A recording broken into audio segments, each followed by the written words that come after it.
So normally student teachers would be wrapping up their placements, getting a few interviews under their belt, getting more networking going on, but COVID-19 happened. So now you're probably playing this what if game with yourself. Will I go back? What should I do right now? How am I going to still get a great student teaching experience? Stay tuned for reassurance in these uncertain times and some great tips and strategies for you to make the most out of your student teaching experience under COVID-19. Stay tuned.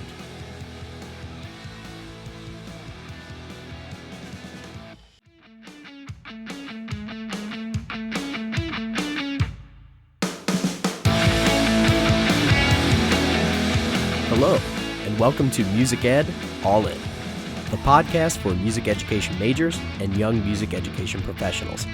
Coming at you from Northeastern Ohio, I'm your host, Kevin Neese. It's time to go all in.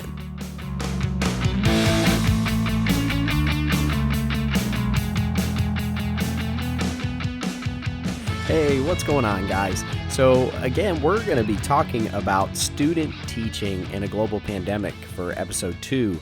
Thank you all for tuning in. Let's go ahead and get started. So my student teaching experience, I was very fortunate to have a great group of mentor teachers. I had a great group of kids to work with. I received lots of great instruction. Was able and fortunate to receive lots of podium time in front of the kids, got to conduct a piece in front of the kids at a holiday program, and it was just a very memorable experience for me, and I learned so much during that time, and all I could think was during this pandemic, how are student teachers adjusting, not getting those same opportunities? So today, I wanted to take the chance to talk about things that you should be doing during a normal student teaching experience and how you can still get some of those awesome pieces of information and experience while you're still self-quarantined at home during this school closure. So a little bit about my experience so you can see kind of where I'm coming from. I was at a school in North Central Ohio, Port Clinton City Schools. It was 6 through 12 band is what I was predominantly working with. It was with two directors. Shout out to Rod Miller and Jen Kustick at the time, but now Jen Beringer. And it was an awesome experience. I got to do, beginning band, upper level, middle school bands, and then working with high school bands. It was during the fall. I got to do marching band, help plan a holiday concert, all that fun stuff. And it was it was so memorable, and I really, really loved and enjoyed every bit of it.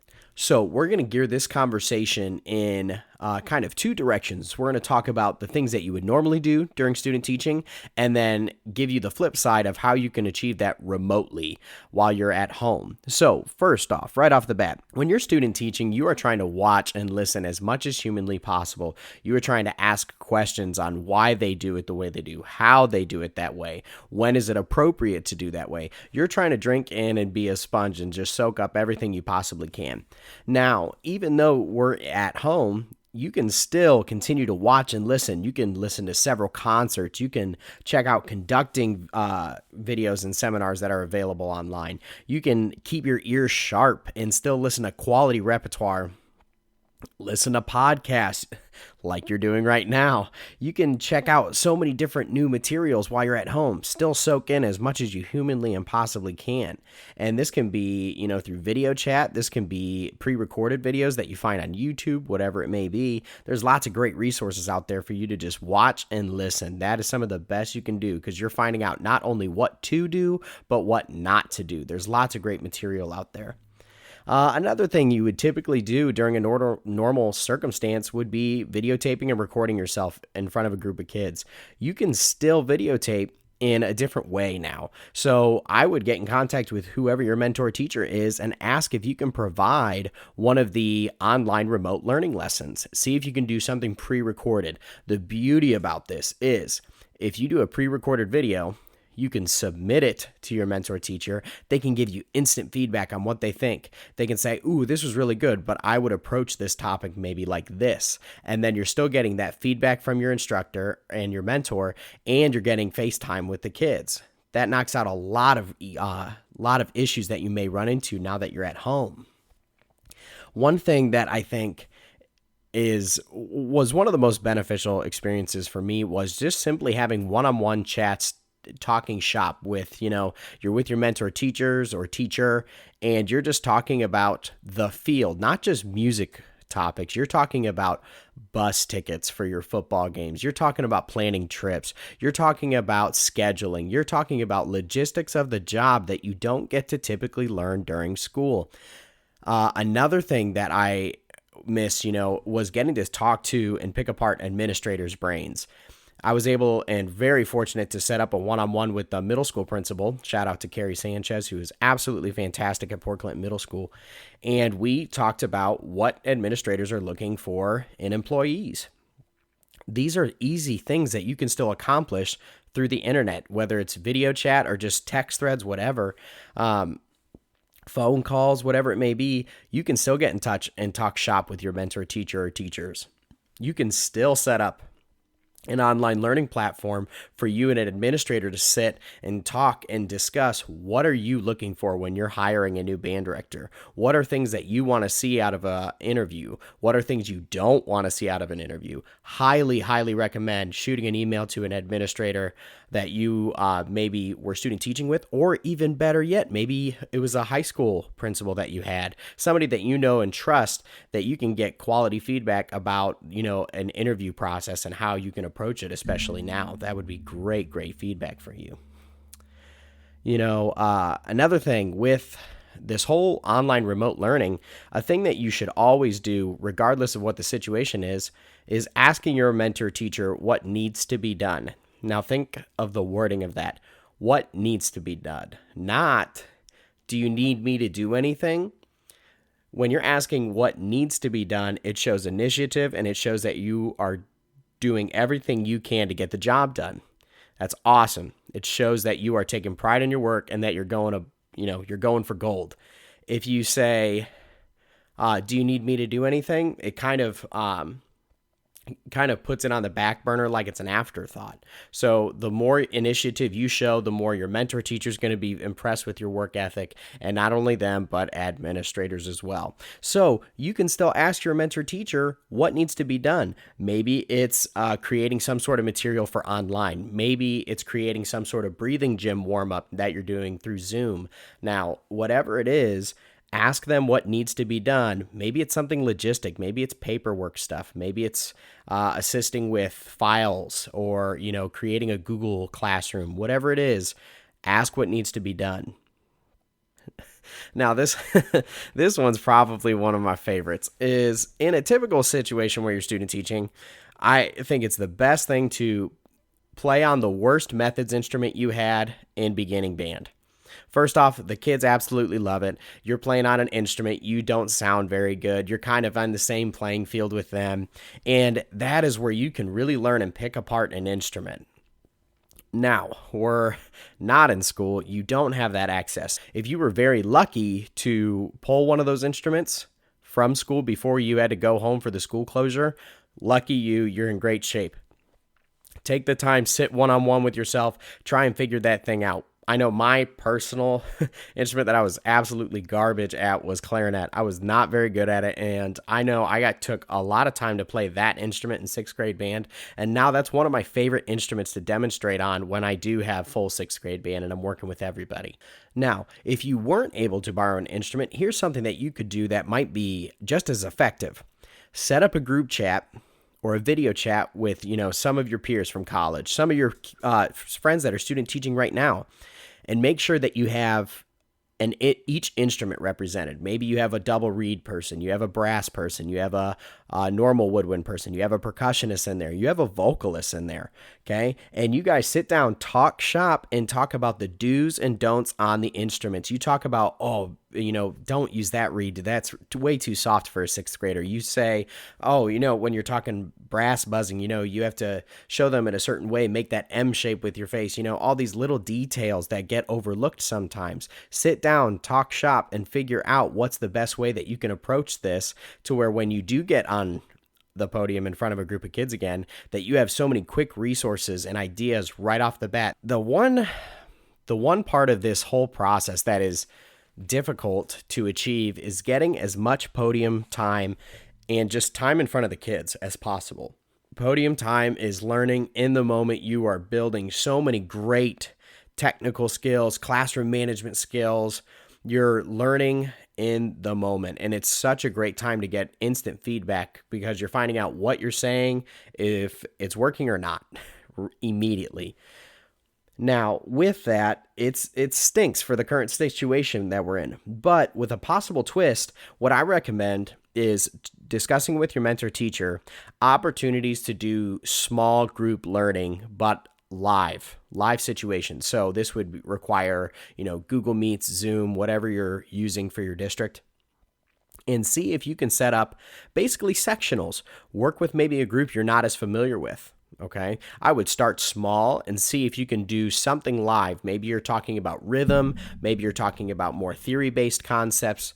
Whatever it is, see if you can get some live teaching moments in there, even if it's for 10 minutes. 10 minutes is better than no time at all. Okay, I highly recommend that. I think you can get a lot of great feedback out of that, and make sure that your mentor teacher is in that chat as well so that they can see what you're doing. They can take notes for you. They can observe your actions and see what they can do to give you quality feedback.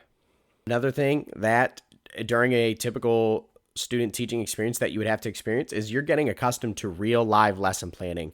And I know when I was in school and we had to do these 40-minute lessons, and the lesson plan was like 10 pages long. And I remember our teachers straight up said, they were like, "We know you're not going to do this. We don't expect you to do it this way when you're actually out in the field. But these are all the things you need to consider and think about as you are approaching lesson planning." And I am so thankful that we had to do that, because that was great prep, not only for the Ed.2, but when you're getting into the resident educator program. It was all of these little details that made us so prepared. And, it gets down to the smallest detail, like how are you going to pass out your papers? Something you wouldn't typically think about, but it's just another logistic you can get through. In these real life situations, you're figuring out what is realistic in lesson planning. Lesson planning is something you can still do while you're at home, but I would definitely recommend getting in contact with the mentor teacher and seeing what they have used that's been effective before you start diving into it on your own, because they've known the kids longer. They know what works for them. They know what doesn't work for them. So definitely get in touch with your mentor teacher and try and talk some lesson planning strategies, because it's different everywhere you go. So, as always, you're going to have obvious coursework that you need to complete. So, during a typical student teaching experience, you would have, your Ed.2, you have your observations that you have to turn in, you have, different lesson plans that you may have to turn in for your professional educator that you are submitting things to. On the flip side of that, when you're at home, you still have to do those things. That hasn't changed. I know Ed.2 did extend the deadline for those who had to turn it in, which is very, very helpful. I know a lot of you have received your Ed.2 grade already. So kudos to those who have gotten that and passed. You guys are awesome. And another shout out to our professors that are working diligently getting you guys prepared. I tell you what, it's been awesome to see universities and colleges that are just killing it and giving your student teachers quality instruction. It's been absolutely awesome to see and hear. So this leads me to the big one, job stuff. And this is probably the one that you're like, man, this is the hardest part of it. I'm going to give you a quick crash course, and this is going to be a podcast later on talking more about the job market, things to do when you're applying, interviewing, and all of that. This is going to be a very shortened version of that, because this could easily be a 40-minute podcast by itself, but I'm going to try and give you the short version. So, in a typical student teaching experience, you are doing the following. You're obtaining your letters of rec. You're gathering items for a resume, your digital portfolio. You're getting your recordings situated. You're applying for jobs. You're interviewing for jobs. You're getting jobs. Now that we're in a remote situation, you're still doing those same things. If you have not gathered your letters of recommendation and started applying, you really need to right now. You need to make sure that you have your 3 to 4 letters of rec. I recommend 4, because most places ask for 3. It's always nice to have a backup. I highly recommend having some sort of digital portfolio in your back pocket. If you're using something like Weebly or Wix, those are great free website builders for you to check out and use if you haven't done so already. and you need to start applying to your state educator website. For Ohio, it's OMEA. Check out that job bulletin. And I highly recommend checking out K-12 JobSpot. They have some tremendous jobs out. I know for my first 3 interviews that I had, all of them were on K-12 JobSpot.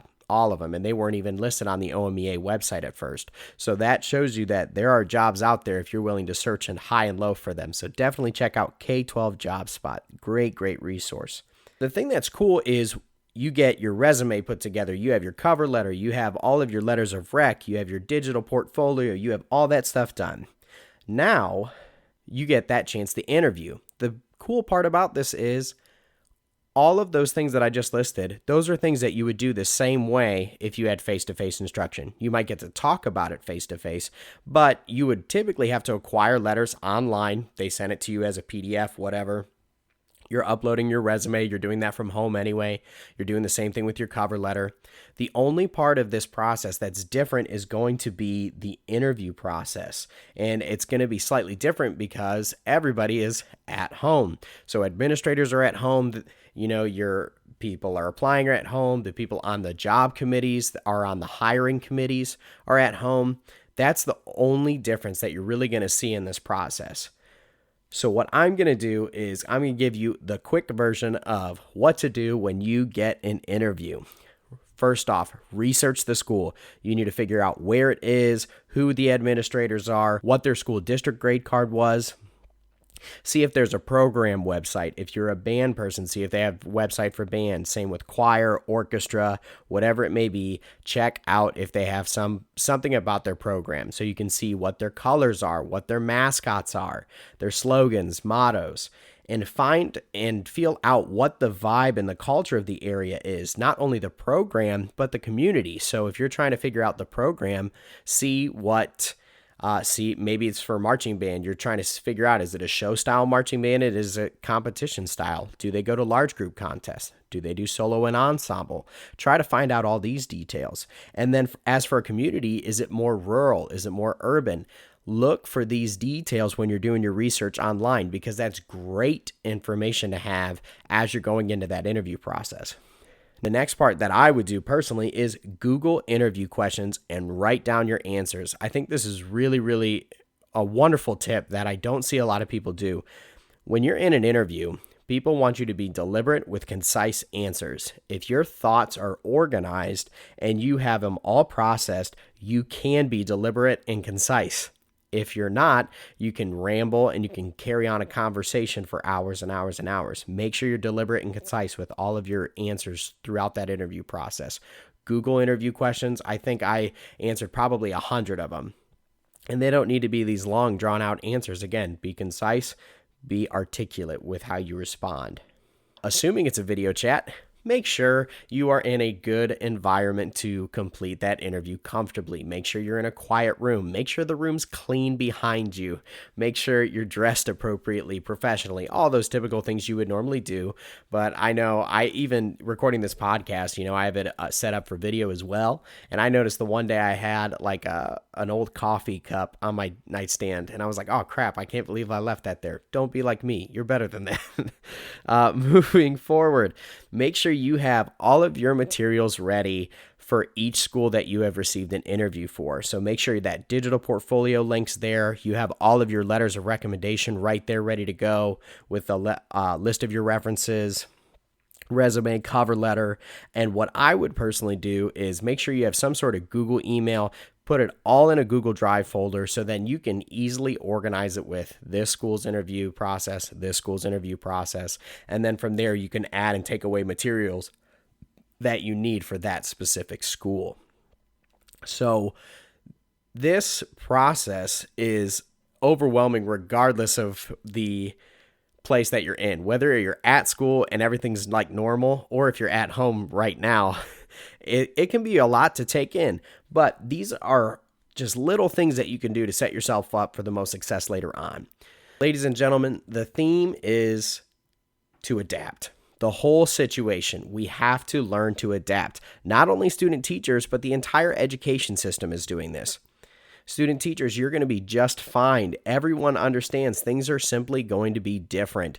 We have to approach the, gathering of materials process differently. We have to approach the interview process a little differently and accepting of jobs a little differently.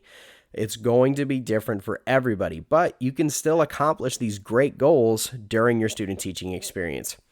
You're going to have a little bit of creativity. You're going to have to be flexible, and you're going to have to positive attitude, but it can be done. Keep listening to your professors. Trust the process. They are doing some absolutely amazing work. Make sure you're soaking everything like a sponge and take advantage of every single opportunity that you possibly can during this time. Thanks again so much, guys, for listening. Be sure to tune in for episode 3, and I will see you all later. Take it easy, guys. Hey, guys, thanks again so much for listening. If you liked this video, please feel free to subscribe. If you're more of a visual person, feel free to subscribe right on YouTube. If you're more of just wanting an audio, if you're that person that likes to ride in their car, be sure to check out Buzzsprout, iTunes, and Spotify. If you like to email, feel free to email musiced.allin@gmail.com. Don't forget to like the Music Ed All In Facebook page for updates, trailers, and more. Take it easy, gang, and always go all in.